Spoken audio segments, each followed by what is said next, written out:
नमस्कार साथीहरू, म आज बनाउन गइरहेको छु च्याउको अचार। च्याउको अचार चाहिँ साथीहरू खानासँग खाँदाखेरि अति नै मिठो हुन्छ कि।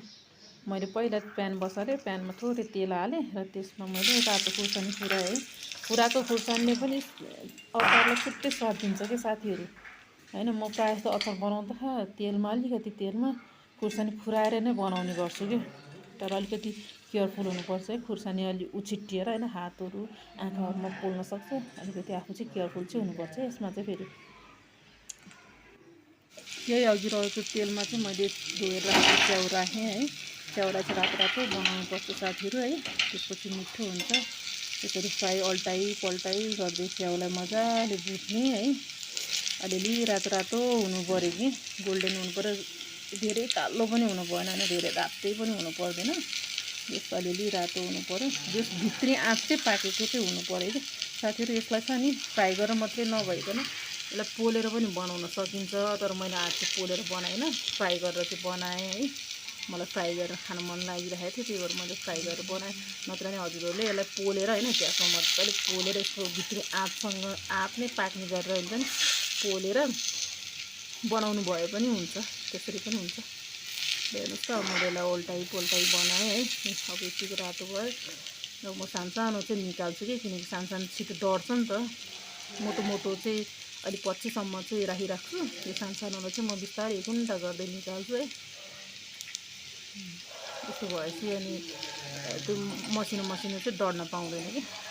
यसरी निकाल्यो। अब हेर्नुहोस् त, मैले सबै निकालिसकेको थिएँ। अब यो 2-3 पिस मात्रै बाँकी छ, यसलाई पनि म निकाल्छु। अनि त्यो तेलमा हाम्रो लोकल टमाटर माथि थप्ने हामीले सलाएको टमाटर हो, यसलाई राखिदिन्छु। यसले चाहिँ छुट्टै स्वाद दिन्छ कि अचारमा। जुनसुकै अचारमा पनि यसको स्वाद चाहिँ छुट्टै हुन्छ।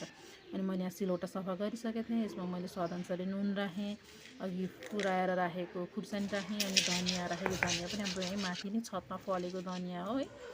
अनि यसलाई यो सबै राखेर म पिस्छु। अनि अघिको च्याउ पनि राखेँ है। च्याउ पनि अब फ्राई गरेको हुनाले मजाले नै पिसिन्छ। यसो थिचेपछि पिसिन्छ नै, यो राम्रै हुन्छ।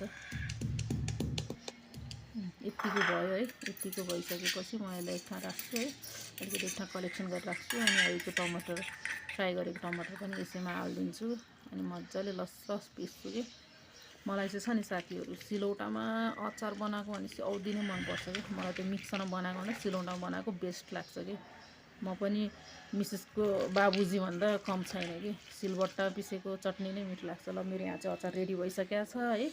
अनि म चाहिँ जहिले अचार बनाओस्, चाहे केही मसला पिसिसकेपछि म सिलौटा जहिले सफा गर्ने गर्छु कि। हाम्रो सिलौटा ठुलो छ है, म कतै लिएर जान्न, यहीँ नै यसरी नै पानी राखेर मजाले सफा गर्छु। यसको वरिपरि सबै यसरी नै सफा गर्छु। म सधैँ सफा गर्छु कि।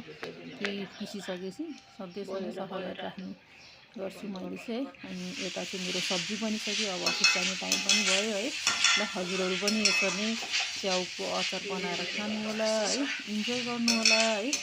अनि के कस्तो हुन्छ कमेन्ट गर्नु।